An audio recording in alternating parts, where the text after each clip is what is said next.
People working in the service industry, such as in healthcare or in hospitality services, do not expect to become bitter along the way. This occurs as a consequence of emotional burnout. The root of emotional burnout is being treated poorly by the customers or by working within an inefficient system. At the end of the day, you feel emotionally drained as you tried to force a smile to too many, or you accepted too many abusive expressions.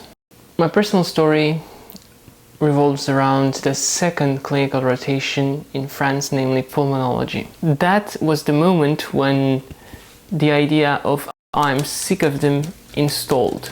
Slowly but surely, my exhaustion as well as my resentment towards patient crept in. I dissociated more and more, doing the job without really being there. There were two causes for this creeping sentiment. Firstly, I was working in a COVID unit. This meant that at the best, the patients maintained their current status, and at the worst, they died. The second reason was due to home stressors.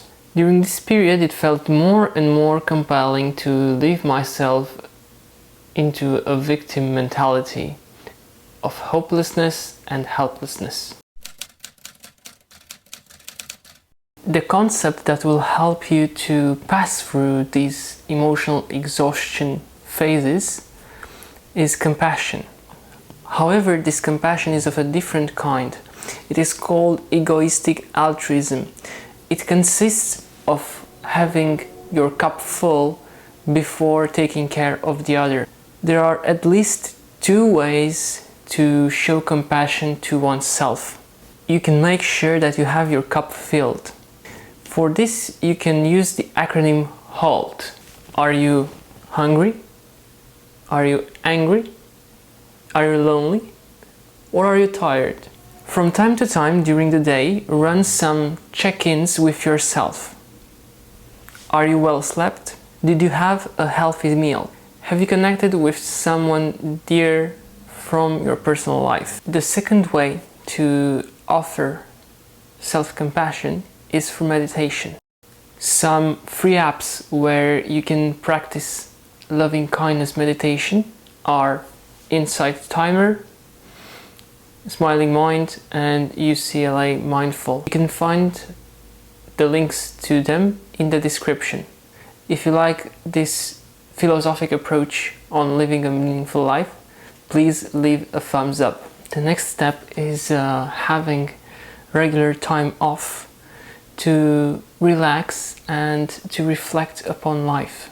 As Socrates said, the unexamined life is not worth living. Now you can negotiate with your employer regular times off. One approach is the one of Carl Newport's. This consists of having at least one day every 2 months off from the office and half a day off every 2 weeks. This time serves to better perform on the job and to examine your career trajectory.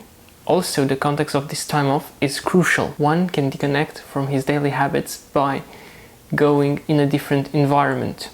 For instance, at the end of my exams, I took a trip to the mountains. Not only that my mind was present during those hikes, but I could also have the space for new ideas to implement when I came back.